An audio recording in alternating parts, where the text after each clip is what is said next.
ਤੁਸੀਂ ਦੇਖ ਰਹੇ ਹੋ ਫਾਸਟਵੇ ਨਿਊਜ਼ ਤੇ ਮੈਂ ਹਾਂ ਅਮਿਤ ਸ਼ਰਮਾ। ਬਠਿੰਡਾ ਦੀ ਗੱਲ ਕਰੀਏ ਤਾਂ ਬਠਿੰਡਾ ਵਿੱਚ ਵੀ ਹੁਣ ਬਲੈਕ ਫੰਗਸ ਨੇ ਦਸਤਕ ਦੇ ਦਿੱਤੀ ਆ। 12 ਮਰੀਜ਼ ਜਿਹੜੇ ਬਲੈਕ ਫੰਗਸ ਦੇ ਪਾਏ ਗਏ ਆ। ਕੋਵਿਡ ਦੇ ਨਾਲ ਇੱਕ ਵੱਡਾ ਖਤਰਾ ਜਿਹੜਾ ਸਾਡੇ ਸਾਹਮਣੇ ਫਿਰ ਆ ਗਿਆ। ਸਰਕਾਰ ਨੇ ਵੀ ਬਲੈਕ ਫੰਗਸ ਨੂੰ ਮਹਾਮਾਰੀ ਘੋਸ਼ਿਤ ਕਰ ਦਿੱਤੀ ਹੈ। ਬਲੈਕ ਫੰਗਸ ਦੇ ਕਾਰਨ ਕੀ ਹੈ, ਪੰਜਾਬ ਦੇ ਵਿੱਚ ਮਰੀਜ਼ ਆ ਰਿਹਾ, ਬਠਿੰਡਾ 'ਚ ਮਰੀਜ਼ ਆ ਰਿਹਾ, ਤਾਂ ਇਸ ਬਾਰੇ ਸਾਡੇ ਨਾਲ ਖਾਸ ਤੌਰ ਤੇ ਗੱਲਬਾਤ ਕਰਨ ਵਾਸਤੇ ਮੈਕਸ ਹਸਪੀਟਲ ਦੇ ਆਈ ਸਪੈਸ਼ਲਿਸਟ ਡਾਕਟਰ ਕਸ਼ਿਸ਼ ਗੁਪਤਾ ਜੀ ਨੇ, ਉਹਨਾਂ ਨਾਲ ਗੱਲ ਕਰਦੇ ਹਾਂ। ਡਾਕਟਰ ਸਾਹਿਬ, ਤੁਹਾਡਾ ਬਹੁਤ ਬਹੁਤ ਸਵਾਗਤ ਹੈ ਫਾਸਟਵੇ ਜੀ। ਬਹੁਤ ਬਹੁਤ ਧੰਨਵਾਦ ਅਮਿਤ ਜੀ। ਪਹਿਲਾਂ ਤਾਂ ਫਾਸਟਵੇ ਚੈਨਲ ਦਾ ਬਹੁਤ ਬਹੁਤ ਧੰਨਵਾਦ ਕਿ ਮੈਨੂੰ ਵਿਚਾਰ ਸਾਂਝੇ ਕਰਨ ਲਈ ਮੌਕਾ ਦਿੱਤਾ, ਤੇ ਨਾਲ ਹੀ ਮੇਰੇ ਸਾਰੇ ਦਰਸ਼ਕਾਂ ਨੂੰ ਮੇਰੀ ਪਿਆਰ ਭਰੀ ਸਤਿ ਸ਼੍ਰੀ ਅਕਾਲ। ਅਮਿਤ ਜੀ, ਜਿਵੇਂ ਤੁਸੀਂ ਦੱਸ ਰਹੇ ਸੀ ਕਿ ਬਲੈਕ ਫੰਗਸ ਨੇ ਪੂਰੇ ਦੇਸ਼ ਵਿੱਚ ਤੇ ਆਪਣੇ ਪੰਜਾਬ ਵਿੱਚ ਵੀ ਦਸਤਕ ਦੇ ਦਿੱਤੇ ਹੈ, ਪਰ ਆਪਣੀ ਸਾਰੀ ਗੱਲਬਾਤ ਕਰਨ ਦਾ ਮਕਸਦ ਇਹ ਹੈ ਕਿ ਆਪਾਂ ਇਸ ਨਾਲ ਲੜਨਾ ਹੈ, ਇਸ ਤੋਂ ਡਰਨਾ ਨਹੀਂ ਹੈ। ਲੜਨ ਦਾ ਮਤਲਬ ਆਪਣਾ ਇਹ ਹੈ ਕਿ ਆਪਾਂ ਸੂਝਵਾਨ ਤਰੀਕੇ ਨਾਲ ਜਦੋਂ ਵੀ ਇਹ ਸ਼ੁਰੂਆਤ ਹੁੰਦੀ ਹੈ ਆਪਾਂ ਉਹਨੂੰ ਉਦੋਂ ਪਹਿਚਾਨੀਏ ਤੇ ਸਹੀ ਟਾਈਮ ਤੇ ਇਲਾਜ ਕਰੀਏ, ਨਾ ਕਿ ਆਪਾਂ ਘਰ ਬੈਠ ਕੇ ਇਸ ਤੋਂ ਡਰੀ ਜਾਈਏ ਤੇ ਆਪਾਂ ਨੂੰ ਮਾਨਸਿਕ ਤੌਰ ਤੇ ਹੋਰ ਕਮਜ਼ੋਰ ਕਰ ਲਈਏ। ਬਲੈਕ ਫੰਗਸ ਐਕਚੁਅਲੀ ਹੈ ਕੀ? ਬਲੈਕ ਫੰਗਸ ਇੱਕ ਤਰ੍ਹਾਂ ਦੀ ਉਰਲੀ ਹੈ, ਇੱਕ ਤਰ੍ਹਾਂ ਦੀ ਫੰਗਲ ਇਨਫੈਕਸ਼ਨ ਹੈ ਜਿਹਨੂੰ ਮਿਊਕਰਮਾਈਕੋਸਿਸ ਕਹਿੰਦੇ ਹੈ। ਇਹਨੂੰ ਬਲੈਕ ਫੰਗਸ ਤਾਂ ਕਿਹਾ ਜਾਂਦਾ ਬਿਕੋਜ਼ ਇਹ ਜਦੋਂ ਵੀ ਅੰਗਾਂ ਦੇ ਵਿੱਚ ਫੈਲਦੀ ਹੈ ਤਾਂ ਉਸ ਅੰਗ ਨੂੰ ਇਹ ਕਾਲਾ ਕਰਨਾ ਸ਼ੁਰੂ ਕਰ ਦਿੰਦੀ ਹੈ, ਤਾਂ ਕਰਕੇ ਇਹਦਾ ਨਾਮ ਬਲੈਕ ਫੰਗਸ ਰੱਖ ਦਿੱਤਾ ਗਿਆ ਹੈ। ਸੋ ਇਹ ਵੀ ਇਹਦੀ ਇੱਕ ਬਹੁਤ ਵੱਡੀ ਪਹਿਚਾਣ ਹੈ ਕਿ ਜਦੋਂ ਕਿਸੇ ਸਰੀਰ ਦੇ ਵਿੱਚ ਇਹ ਭੁਰਨੇ ਸ਼ੁਰੂ ਕਰ ਦਿੰਦੀ ਹੈ ਤਾਂ ਉੱਥੇ ਕਾਲੇ ਕਾਲੇ ਧੱਬੇ ਆਉਣੇ ਸ਼ੁਰੂ ਹੋ ਜਾਂਦੇ, ਚਾਹੇ ਉਹ ਚਮੜੀ ਹੋਵੇ, ਚਾਹੇ ਉਹ ਆਪਣੇ ਮੂੰਹ ਦਾ ਤਾਲੂਆ ਹੋਵੇ, ਜਾਂ ਆਪਣੇ ਨੱਕ ਹੋਵੇ, ਜਾਂ ਫਿਰ ਆਪਣੀ ਅੱਖਾਂ ਦੇ ਪਿਛਲੇ ਪਾਸੇ ਇਹ ਫੈਲ ਸਕਦੀ ਹੈ। ਇਹ fungal infection normally Aam Aadmi ਨੂੰ ਨਹੀਂ ਹੁੰਦੀ। ਮੈਂ ਦੇਖਿਆ ਅੱਜ ਕੱਲ੍ਹ ਮੇਰੀ ਓਪੀਡੀ ਦੇ ਵਿੱਚ 20 ਸਾਲ ਦੇ, 25 ਸਾਲ ਦੇ, 30 ਸਾਲ ਦੇ ਜਵਾਨ ਵੀ, ਜਿਹਨੂੰ ਮਾੜੀ ਜਿਹੀ ਵੀ ਅੱਖ ਦੇ ਵਿੱਚ ਸੋਜ਼ਿਸ਼ ਆ ਜਾਏ, ਜਿਹਨੂੰ ਮਾੜਾ ਜਿਹਾ ਵੀ ਭਾਰੀਪਨ ਲੱਗੇ, ਉਹ ਵੀ ਸਾਡੇ ਕੋਲ ਓਪੀਡੀ ਵਿੱਚ ਆ ਕੇ ਕਹਿੰਦੇ ਕਿ ਡਾਕਟਰ ਸਾਹਿਬ ਮੈਂ ਚੈੱਕ ਕਰਾਉਣਾ ਹੈ, ਮੈਨੂੰ ਕਿਤੇ ਬਲੈਕ ਫੰਗਸ ਤਾਂ ਨਹੀਂ ਹੋ ਗਿਆ। ਸੋ ਮੈਂ ਸਾਰੇ ਦਰਸ਼ਕਾਂ ਨੂੰ ਆਪਣੇ ਇਸ ਫਾਸਟਵੇ ਚੈਨਲ ਦੇ ਰਾਹੀਂ ਇਹ ਸੁਨੇਹਾ ਦੇਣਾ ਚਾਹੁੰਦਾ ਕਿ ਬਲੈਕ ਫੰਗਸ ਹਰੇਕ ਨਾਰਮਲ ਆਦਮੀ ਨੂੰ ਨਹੀਂ ਹੋ ਸਕਦੀ। ਇਹ ਸਿਰਫ ਉਹਨਾਂ ਹੀ ਮਰੀਜ਼ਾਂ ਨੂੰ ਹੁੰਦੀ ਹੈ ਜਿਨ੍ਹਾਂ ਦਾ ਸਰੀਰ ਦਾ ਡਿਫੈਂਸ ਸਿਸਟਮ ਜਾਂ ਆਪਣੇ ਲੜਨ ਦੀ ਜਿਹੜੀ ਸ਼ਕਤੀ ਹੈ ਉਹ ਘਟੀ ਜਾਂਦੀ ਹੈ। ਉਹ ਘਟਦੀ ਕਿਵੇਂ ਹੈ? ਉਹਦੇ ਕੁਝ ਕਾਰਨ ਹੁੰਦੇ ਹੈ। ਸਭ ਤੋਂ ਵੱਡਾ ਕਾਰਨ ਉਹਦਾ ਹੁੰਦਾ ਹੈ ਸ਼ੂਗਰ।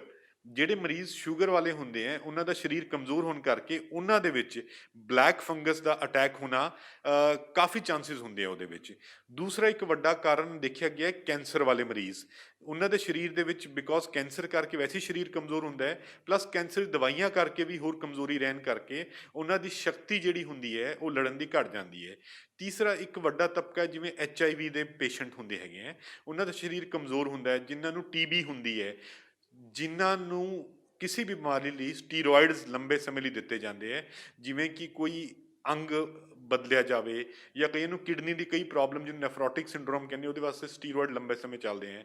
ਸੋ ਜਿਵੇਂ ਆਪਣੇ ਕੋਵਿਡ ਦੇ ਵਿੱਚ ਵੀ ਜਿਹੜੇ ਸਟੀਰੋਇਡ ਮੈਡੀਸਨ ਹੈ ਉਹ ਇੱਕ ਬਹੁਤ ਅਹਿਮ ਮੈਡੀਸਨ ਹੈ ਜਿਹੜੀ ਦਿੱਤੀ ਜਾਂਦੀ ਹੈ। ਸੋ ਉਹ ਦੇਣ ਤੋਂ ਬਾਅਦ ਕਈ ਪੇਸ਼ੈਂਟਸ ਦੇ ਵਿੱਚ ਜੇ ਉਹਨਾਂ ਦਾ ਬਾਅਦ ਚੋਂ ਰੱਖ ਰਖਾਵ ਠੀਕ ਨਾ ਰਵੇ ਜਾਂ ਕਮਜ਼ੋਰੀ ਰਵੇ ਤਾਂ ਉਹਨਾਂ ਵਿੱਚ ਇਹ ਫੰਗਲ ਇਨਫੈਕਸ਼ਨ ਡੈਫੀਨੇਟਲੀ ਹੋ ਸਕਦੀ ਹੈ। ਜਿਵੇਂ ਹੁਣ ਬਠਿੰਡਾ 'ਚ 12 ਪੇਸ਼ੈਂਟ ਆਏ ਜਿਹੜੇ ਆਏ ਹੈ ਜੀ ਬਠਿੰਡਾ ਦੇ ਹੈਗੇ ਆਪਣੇ ਬਲੈਕ ਫੰਗਸ ਦੇ, ਤਾਂ ਤੁਹਾਨੂੰ ਲੱਗਦਾ ਕਿ ਲੋਕਾਂ ਨੂੰ ਇਹਤਿਆਤ ਹੁਣ ਧਿਆਨ ਰੱਖਣਾ ਪਊਗਾ ਇਸ ਚੀਜ਼ ਦਾ? ਸਰ ਦੇਖੋ, ਇਹਦੇ ਵਿੱਚ ਇਹਤਿਆਤ ਇਸ ਤਰ੍ਹਾਂ ਨਹੀਂ ਹੈ ਕਿਉਂਕਿ ਇਹ ਤੁਹਾਡੇ ਇੱਕ ਦੂਜੇ ਤੋਂ ਨਹੀਂ ਫੈਲਦੀ ਜਿਵੇਂ ਕੋਵਿਡ ਫੈਲ ਰਿਹਾ ਆਪਾਂ ਨੂੰ। ਤਾਂ ਸਭ ਤੋਂ ਵੱਡੀ ਸਮਝਣ ਵਾਲੀ ਗੱਲ ਹੈ ਜਿਹੜੀ ਬਲੈਕ ਫੰਗਸ ਹੈ, ਇਹ ਨਹੀਂ ਕਿ ਜੇ ਇਹਨਾਂ ਨੂੰ ਬਲੈਕ ਫੰਗਸ ਹੈ ਤੇ ਮੇਰੇ ਨਾਲ ਬੈਠੇ ਹੈ ਤਾਂ ਮੈਨੂੰ ਹੋ ਜੂਗੀ। ਸੋ ਇਸ ਤਰ੍ਹਾਂ ਨਹੀਂ ਫੈਲਦੀ ਇਹ।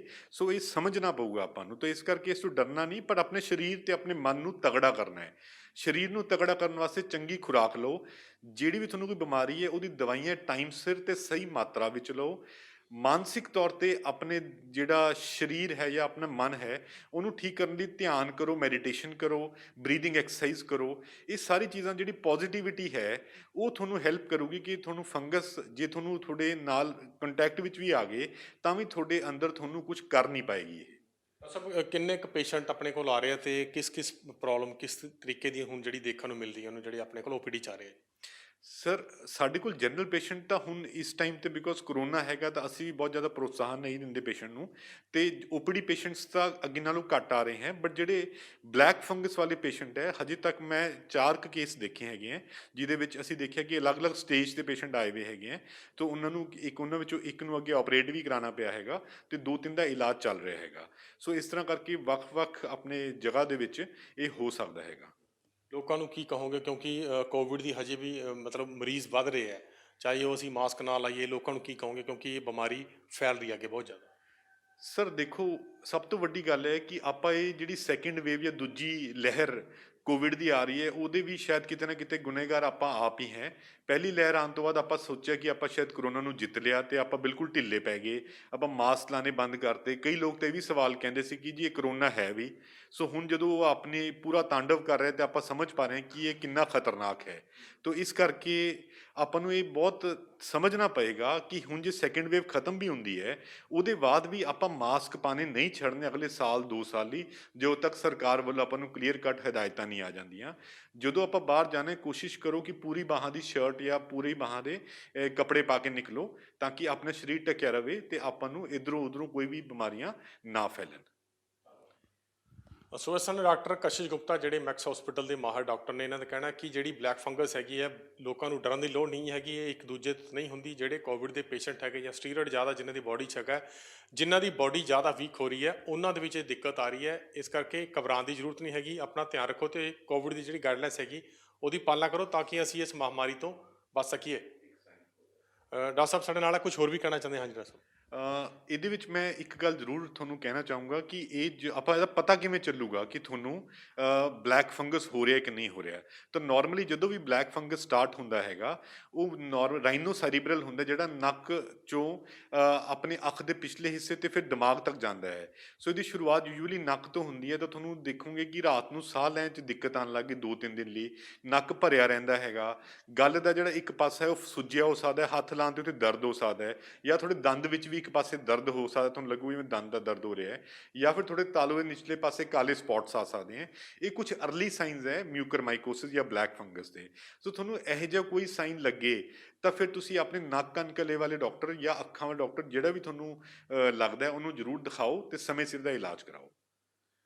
ਧੰਨਵਾਦ ਸਰ। ਸੋ ਇਸ ਸਨ ਮੈਕਸ ਹਸਪੀਟਲ ਦੇ ਡਾਕਟਰ ਕਸ਼ਿਸ਼ ਗੁਪਤਾ, ਜਿਨ੍ਹਾਂ ਨੇ ਦੱਸਿਆ ਕਿ ਬਲੈਕ ਫੰਗਸ ਤੋਂ ਬਚਿਆ ਜਾ ਸਕਦਾ ਹੈ, ਕਿਸ ਤਰੀਕੇ ਦਾ ਧਿਆਨ ਰੱਖਣਾ। ਇਸ ਕਰਕੇ ਲੋਕਾਂ ਨੂੰ ਪੈਨਿਕ ਹੋਣ ਦੀ ਜ਼ਰੂਰਤ ਨਹੀਂ ਹੈਗੀ ਹੈ। ਜਿਹੜੀ ਵੀ ਕੋਵਿਡ ਤੋਂ ਬਚਣ ਦੀ ਸਰਕਾਰ ਦੀ ਗਾਈਡਲਾਈਨਸ ਉਹਦੀ ਪਾਲਣਾ ਕਰੋ, ਤਾਂ ਕਿ ਇਸ ਕੋਵਿਡ ਦੇ ਨਾਲ ਅਸੀਂ ਇਸ ਬਲੈਕ ਫੰਗਸ ਤੋਂ ਵੀ ਬਚ ਸਕੀਏ। ਕੈਮਰਾਮੈਨ ਸ਼ਪਿੰਦਰ ਦੇ ਨਾਲ ਅਮਿਤ ਸ਼ਰਮਾ, ਫਾਸਟਵੇ ਨਿਊਜ਼ ਬਠਿੰਡਾ।